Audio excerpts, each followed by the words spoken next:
Nesse momento, então, nós vamos fazer um pequeno estudo, né? Uma espécie de tutorial de como proceder para executar, tá? Um desenho, um delineamento de arcos edentados parciais, simulando como se fôssemos fazer no modelo de estudo. É claro que ele não substitui o delineamento feito no modelo num delineador, num paralelômetro, mas como exercício, né, ou planejamento prévio, ou até mesmo para quem não tem recursos de um delineador à mão, ele pode ser utilizado nessa ferramenta para anexar ao material e será encaminhado ao protético para confecção de uma prótese parcial removível. Então, no primeiro momento, acredita-se que o dentista, né, ou o protesista já tenha noção, conhecimento da situação dos dentes remanescentes, bem como do rebordo alveolar remanescente, condições de tecidos moles. Bem, importante saber das condições da integridade coronária, dos dentes pilares e dentes remanescentes. Também a integridade periodontal deles é importante, e bem como a situação pulpar desses dentes. Na ausência de vitalidade, presença adequada de tratamento odontológico. A prótese é o último processo. No momento que todo o tratamento pré-protético foi realizado, então nós partimos para propriamente o planejamento. Como vocês acessarem uma Kraken, vocês terão bem uma sistemática de desenho de PPR. Eu aproximadamente sigo essa sistemática com algumas variantes, tá? E vou mostrar para vocês. Por exemplo, o McCracken, ele situa, no caso, ele sugere que nós primeiro isolemos a região de suporte das bases, no caso aqui, né? Essa aqui é a região de suporte das bases. Perfeito. Onde ficaria nossas bases. Então, nós marcaríamos, tá? Com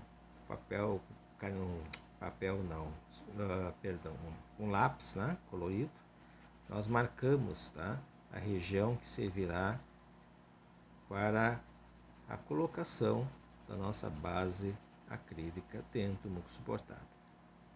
Claro que aqui nós estamos trabalhando com um arco classe 1, tá, de Kennedy.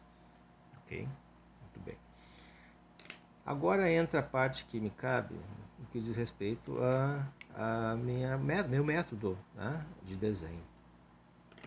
Em primeiro lugar, eu situo, me preocupo, é claro, com os pilares principais, que no caso são os dentes adjacentes às extremidades livres. A situação dos apoios colocados neles. Como é um dente adjacente na extremidade livre, o apoio, primeira escolha, lei, é a colocação de apoios mesiais. Aqui no caso, na mesial, na mesoclusal de ambos os dentes pilares, para promover uma alavanca classe tipo 2, quando houver a função mastigatória em relação a esse dente pilar. Em conjunto com esse apoio, eu trabalho com os dentes remanescentes, a sua situação gengival em relação ao seu grande conector, que no caso será sempre a primeira escolha, tá? A barra lingual. Vou colocar aqui.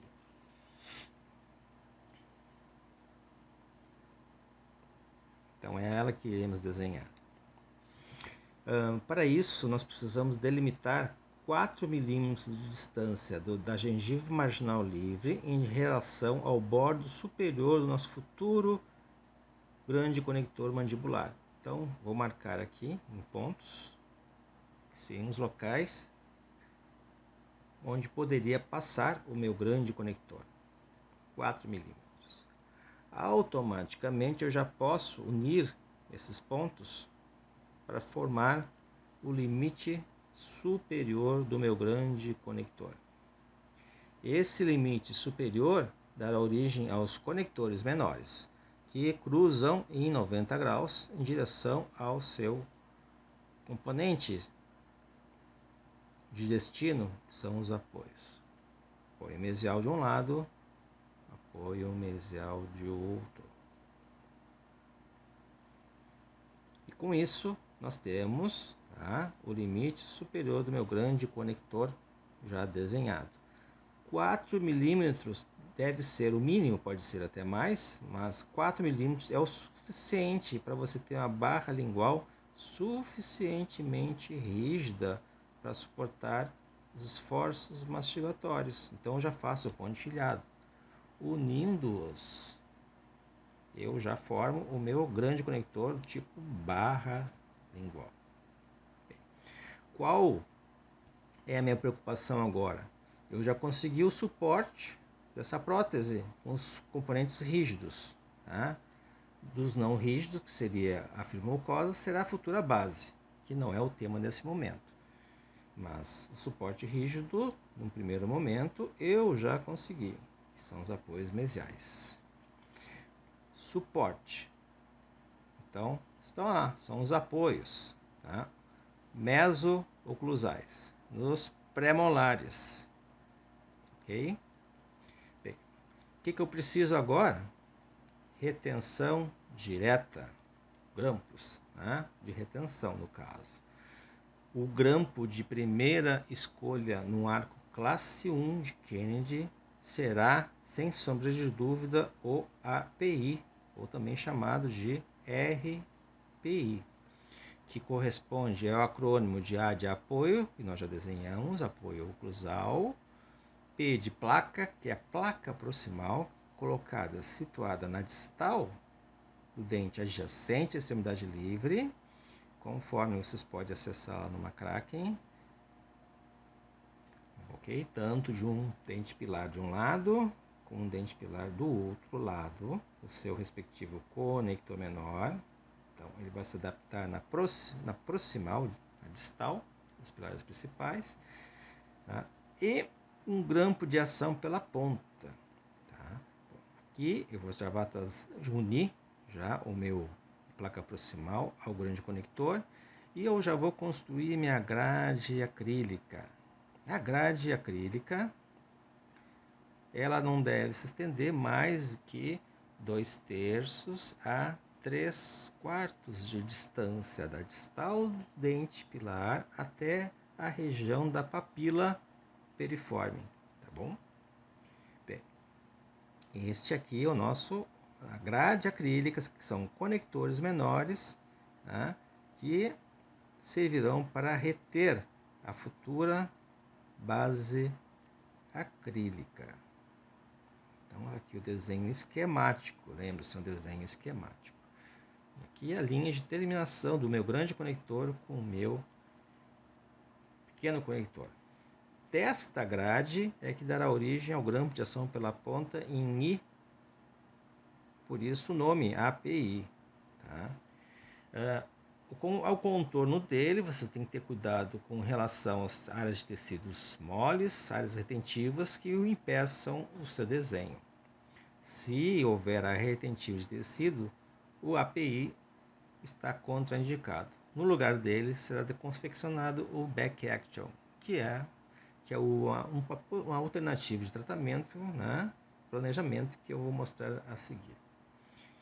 Muito bem, da mesma forma que eu desenhei desta maneira desse lado, eu farei do lado oposto. Então, vamos lá, vou um pouquinho mais rápido dessa vez. Ok, vamos ver. Assim, linha de terminação do grande conector, grade acrílica, e o meu grampo de ação pela ponta em I, que deve ficar na disto vestibular, sempre na disto vestibular. Grade dos ambos os lados. Então, vamos resumir? Eu já tenho o meu grande conector, eu tenho os apoios, suporte oclusal, eu tenho minha retenção direta. Como é um arco dento muco suportado, necessito de retenção indireta, que será obtida através de apoios situados anteriores à linha de fulcro.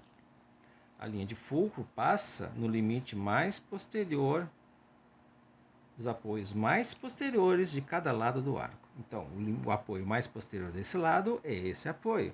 O limite mais posterior dele é o ápice do apoio.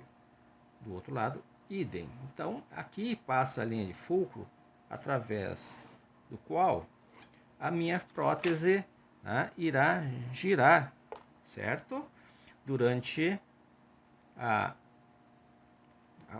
linha em que minha prótese irá girar durante a função mastigatória. Então, quando o paciente ocluir, a prótese irá ao encontro dos tecidos moles durante a compressão do bolo alimentar.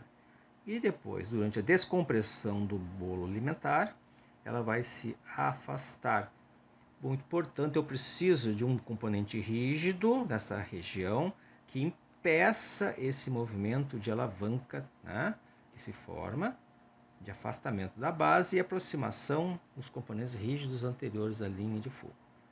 Um apoio lingual devidamente executado, no caso aqui, na mesial do canino, de ambos os lados, é suficiente para exercer essa função de retenção indireta. Então, nós temos com isso, tá, o desenho do nossa PPR com a retenção indireta em apoios, tá? Apoios mesolinguais nos caninos. Desta forma, então, nós temos todos os componentes necessários para que haja uma eficiente função biomecânica. Bem, observem que, como é um canino inferior, não existe cíngulo, além do pequeno desgaste, um nicho bem tênue em espessura, por conta da pouca espessura de esmalte que existe na lingual dos caninos, e que deve ser complementada com um cíngulo artificial em resina composta de ambos os dentes. Isso tanto é mais grave se nós não tivéssemos os premolares e os pilares principais fossem os caninos e tivéssemos que usar os incisivos como retentores indiretos.